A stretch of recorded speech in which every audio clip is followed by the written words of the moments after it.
যেসব মুক্তিযোদ্ধা মাতৃভূমি রক্ষার ডাক এড়ে যেতে পারেনি সেই সব যুদ্ধ দিনের স্মৃতি মহান বিজয় দিবসে বিশেষভাবে স্মরণ করাটাই দায়িত্ব মনে করেন বাংলাদেশ শুটিং স্পোর্ট ফেডারেশনের মহাসচিব ইন্তেখাবুল হামিদ অপু।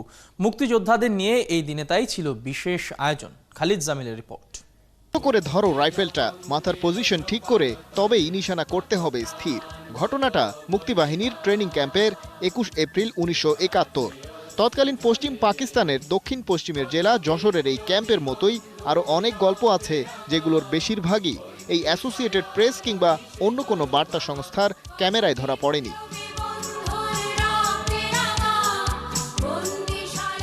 সময়ের পিঠে চড়ে বেলা গড়িয়েছে অনেক। 9 মাসের রক্তক্ষয়ী যুদ্ধ শেষে এসেছে বিজয়। তারপর কেটে গেছে আরও 50 বছর।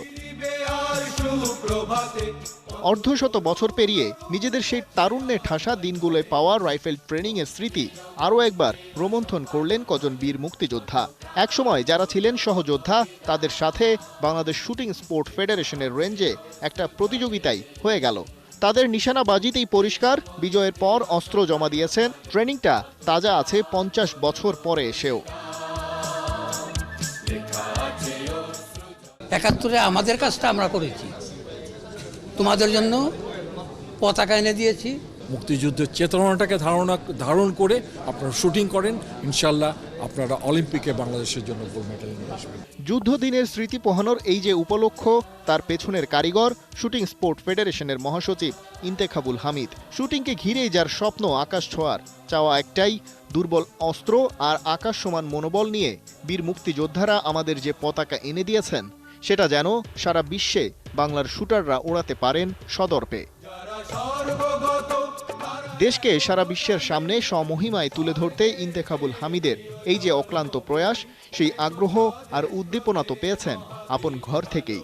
আমার বাবা সে সময়ে আওয়ামী লীগের কোষাধ্যক্ষ ছিলেন, তো তার উপর বিশাল দায়িত্ব ছিলেন, এটা আমরা জানি। এবং বঙ্গবন্ধু আমাদের বাসায় আসতেন এবং যত ধরনের গোপনীয় মিটিং আমাদের বাসায় হতো।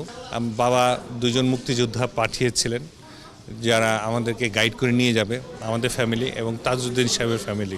বঙ্গবন্ধু পরিবারের সাথে ঘনিষ্ঠ যোগাযোগ আর মুক্তিযোদ্ধা বাবার দেয়া দীক্ষা, সবকে অনুপ্রেরণা হিসেবে নিয়ে সামনের সোপানে রাখতে চান দৃঢ়চেতা পদক্ষেপ।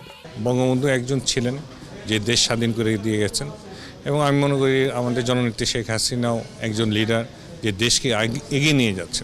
মুক্তিযোদ্ধাদের কাছ থেকে পাওয়া অনুপ্রেরণা কাজে লাগাতে পারলে আর তাদের মতোই হার না মানার মানসিকতা বুকে ধারণ করলেই দেশে কিংবা বিদেশে শুটিং রেঞ্জের অপ্রতিরোধ্য হয়ে উঠবে বাকি শাকিলরা। শুটিংয়ের কর্তা ইন্তেখাবুল হামিদ অন্তত সেটাই বিশ্বাস করেন মনে প্রাণে।